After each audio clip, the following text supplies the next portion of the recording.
Hello friends, स्वागत है आप सभी का हमारे यूट्यूब चैनल से ज्ञान पर। दोस्तों, इस वीडियो में हम देखेंगे शिक्षण अभिरुचि का महत्वपूर्ण टॉपिक सीखना एवं शिक्षा शास्त्र। दोस्तों, ये जो वीडियो होगा आपके लिए बहुत ही ज़्यादा इम्पॉर्टेंट होगा, क्योंकि जो शिक्षण अभिरुचि का ये नया टॉपिक है सीखना एवं शिक्षा शास्त्र, यहाँ से आपका क्वेश्चन पूछा जाता है। जो शिक्षण अभिरुचि का सिलेबस है तो दोस्तों बहुत ही बड़ा है, क्योंकि 30 क्वेश्चन आपके एग्ज़ाम में पूछे जाते हैं 30 अंकों का। तो ये जो 30 क्वेश्चन हैं वो इसके अलग अलग सिलेबस से पूछा जाता है, क्योंकि शिक्षण अभिरुचि का बहुत से टॉपिक होते हैं तो इनसे ये क्वेश्चन पूछा जाता है। तो ये जो आज का वीडियो है आपके लिए बहुत ही ज़्यादा इंपॉर्टेंट है। ये इसका पहला वीडियो होगा, सेकंड भी आएगा, थर्ड भी आएगा, क्योंकि बहुत सारे इसमें क्वेश्चन शामिल किया गया है। तो ज़रूर वीडियो का अंत तक देखिएगा। चैनल पर नए हो तो चैनल को ज़रूर सब्सक्राइब कर दीजिएगा। वीडियो चैनल पर जाइए, वीडियो अपलोड है उसे भी देख लीजिए, क्योंकि केवल शिक्षण अभिरुचि का आपके इम्पोर्टेंट नहीं है, रीजनिंग के भी 30 क्वेश्चन आते हैं, जिसमें से मैंने लगभग 15 टॉपिक करा दिया है, तो वहाँ से क्वेश्चन तो बनेगा ही। तो ज़रूर वीडियो को जाकर देखिए जो अपलोड है, क्योंकि आपके एग्ज़ाम जो है बहुत ही नज़दीक है, तो सभी वीडियो को ज़रूर देख लीजिए। चलिए हम इस वीडियो को स्टार्ट करते हैं, ये आपके लिए बहुत ही ज़्यादा इम्पॉर्टेंट होगा।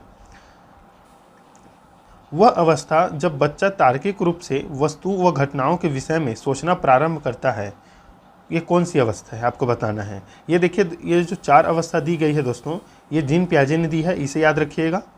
जिसमें तार्किक रूप से वस्तु एवं घटनाओं के विषय में वह सोचना प्रारंभ करता है, तो कौन सी अवस्था है। तो देखिए दोस्तों, वह है मूर्त संक्रियात्मक अवस्था। मूर्त संक्रियात्मक अवस्था याद रखिएगा, जिसमें वह तार्किक रूप से वस्तु एवं घटनाओं के विषय में सोचना प्रारंभ कर देता है। इस अवस्था की जो एज होती है वो कितनी होती है दोस्तों? संविधि पेशी की कितनी होती है? तो 0 से 2 वर्ष। पूर्व संक्रियात्मक अवस्था का 2 से 7 वर्ष। मूर्त संक्रियात्मक अवस्था का 7 से 11 वर्ष। और औपचारिक संक्रियात्मक अवस्था का 11 से ऊपर या 15 वर्ष तक माना जाता है, याद रखिएगा। तो ऑप्शन जो है डी इसका राइट आंसर रहेगा, जब वो तर्क करने लगता है। बच्चों के सोचने में सहायक कारक निम्न में से कौन सा है?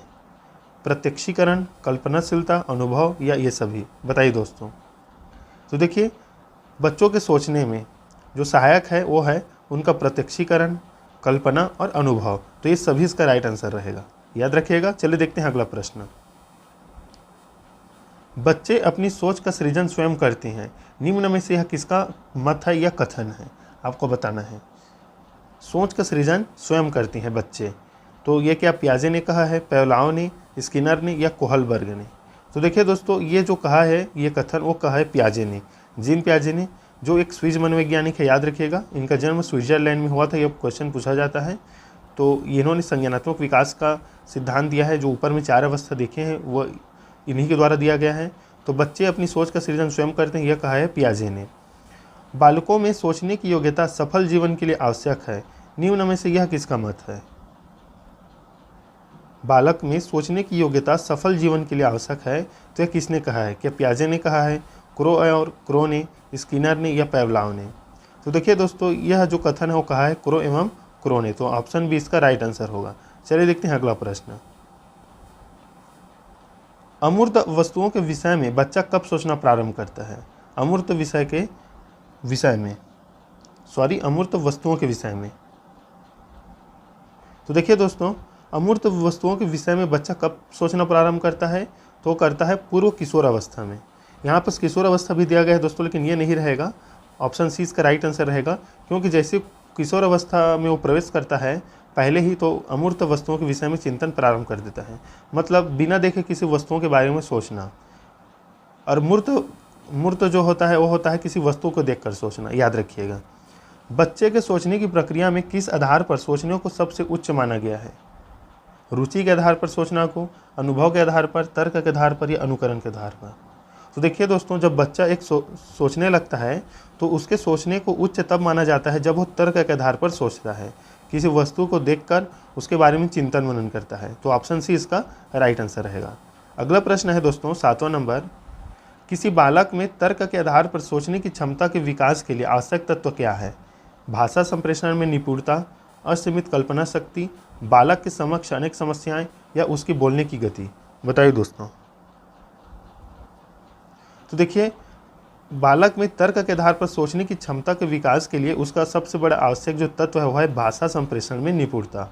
जब वो अपना बात या अपनी जो वाक्य है वो दूसरों के समक्ष अच्छे से प्रस्तुत कर पाएगा, तभी उसमें तर्क के आधार पर सोचने की क्षमता का विकास होगा।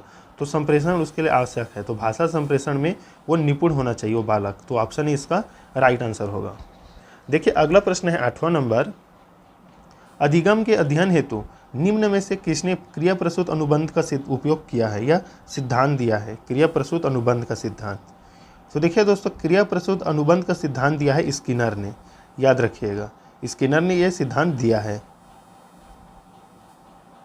अगला प्रश्न देखिए, आप अपनी कक्षा में अधिगम की गति तेज कर सकते हैं यदि, तो देखिए इसका राइट आंसर हो जाएगा वास्तविक दुनिया से उदाहरणों को कक्षा में लाया जाए जिसमें विद्यार्थी एक दूसरे से अंतःक्रिया करें और शिक्षक उस प्रक्रिया को सुगम बनाए। तो ऑप्शन ही इसका राइट आंसर होगा। सीखने की गति को आप तेज इस प्रकार से कर सकते हैं, मतलब जो कक्षा है उसको बाहरी जीवन से आपको जोड़ना है उदाहरण के माध्यम से। और ये जो बोलता है NCF 2005 भी बोलता है, याद रखिएगा, कि जो है कक्षा को बाहरी जीवन से जोड़ा जाए। जो मूलभूत 5 सिद्धांत बताया गया था उसमें वही है। शिक्षा बिना बोझ के होना चाहिए, कक्षा को गतिविधि से जोड़ा जाए, कक्षा को बाहरी जीवन से जोड़ा जाए, रटने की प्रणाली को खत्म किया जाए और पाठ्य पुस्तक केंद्रित ही न रहे कोई भी शिक्षा। अगला प्रश्न देखिए दोस्तों, किस मनोवैज्ञानिक ने अपने अधिगम सिद्धांत में पुनर्बलन पर सबसे पहले बल दिया है? लेविन, स्किनर, हल एवं कोहलर। तो देखिए पुनर्बलन पर जो है सबसे पहले बल दिया है वो है हल, याद रखिएगा। पुनर्बलन पर सबसे अधिक जो है कार्य किया है तो वो जो मनोवैज्ञानिक है वो है हल। ऑप्शन सी इसका राइट आंसर रहेगा। निम्न में से कौन अंतर्दृष्टि सिद्धांत से संबंधित नहीं है? वर्दीमर, थॉर्नडाइक, कोफ्फा या कोहलर। तो देखिए दोस्तों इसका राइट आंसर है थॉर्नडाइक। ऑप्शन बी इसका राइट आंसर रहेगा, जो कि अंतर्दृष्टि सिद्धांत से संबंधित नहीं है।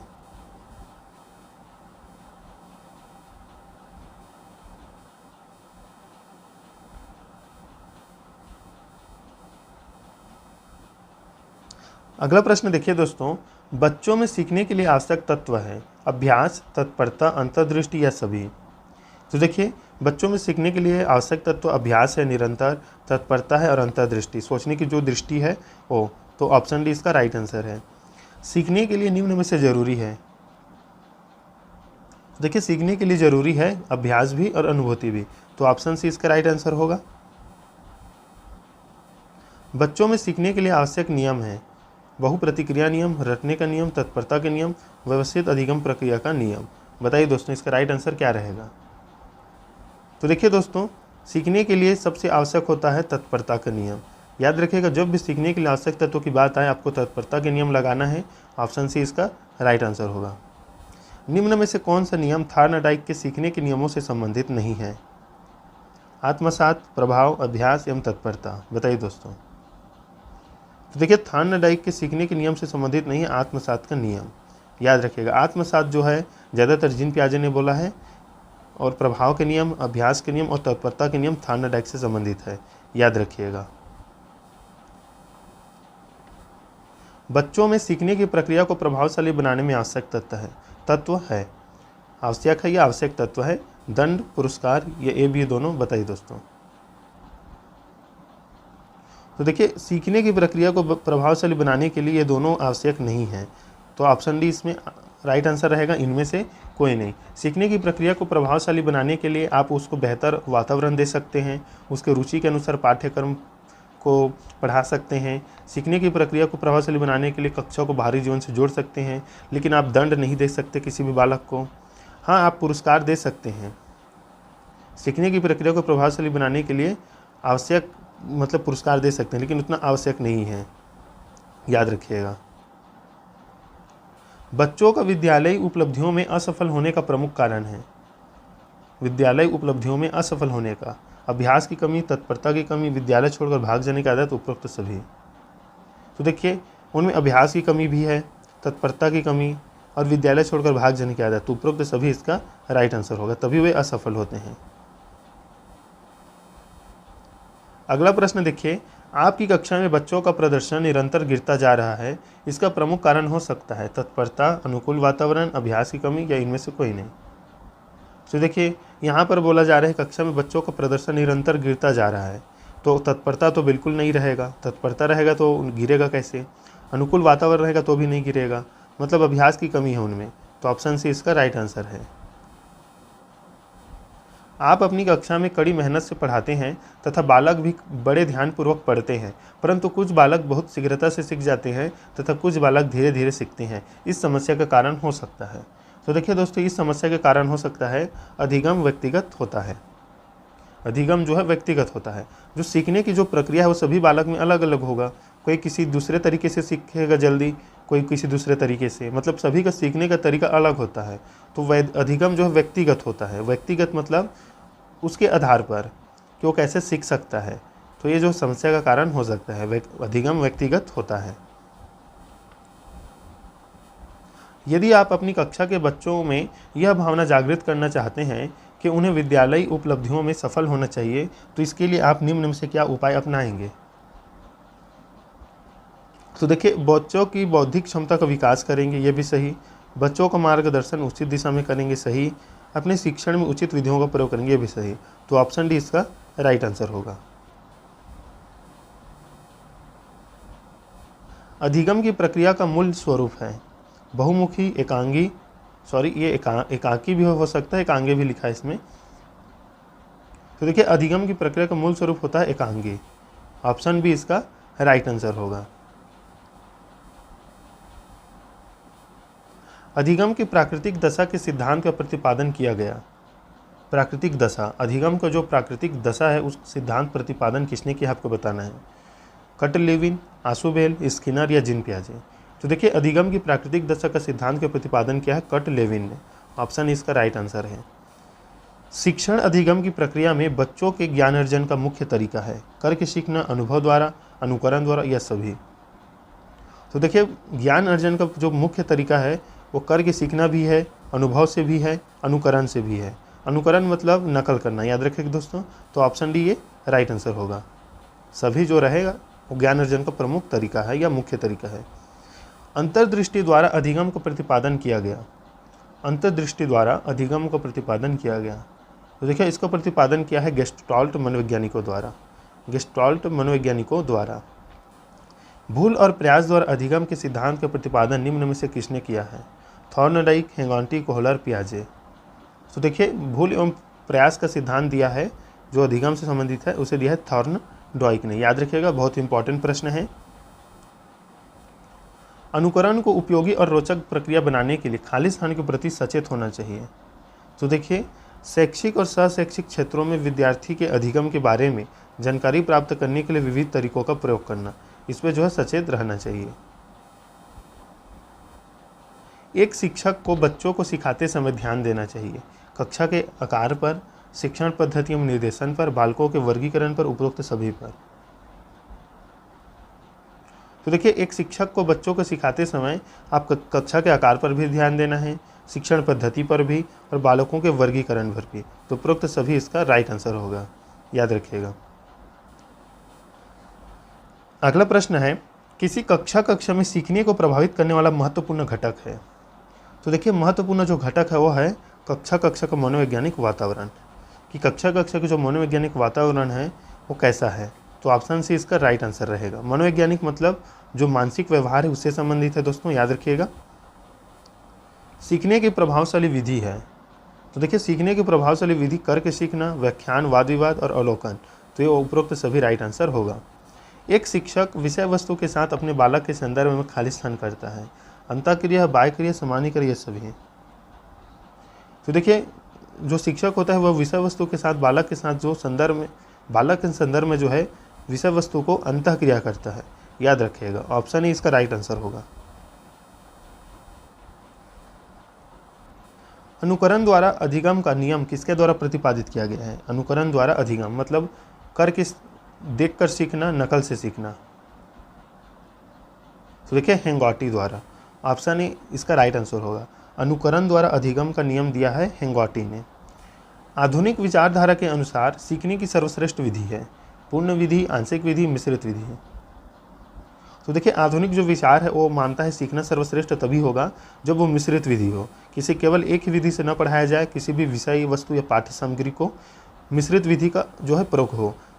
सभी विधियों का प्रयोग, मतलब जितने भी विधियां हैं सभी का, चाहे वो प्रश्न कौशल विधि हो, व्याख्यान विधि हो, सभी विधि। देखिए इस वीडियो का लास्ट प्रश्न, आपके विचार से निम्नलिखित में से क्या अधिगम प्रक्रिया की एक मुख्य विशेषता नहीं है?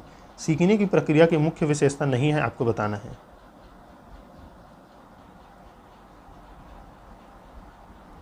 तो देखिए शैक्षिक स्थान या शैक्षिक संस्थान ही एकमात्र स्थान है जहां अधिगम प्राप्त होता है।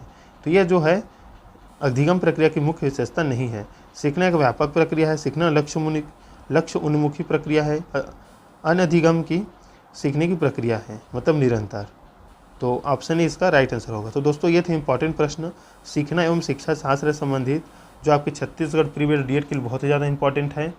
तो अगला वीडियो भी इसका आएगा, नेक्स्ट भाग, तो ज़रूर वीडियो को अंत तक देखिएगा उसका भी।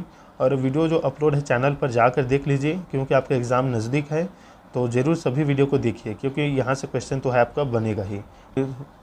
तो मिलते हैं नेक्स्ट वीडियो में, तब तक के लिए दोस्तों धन्यवाद।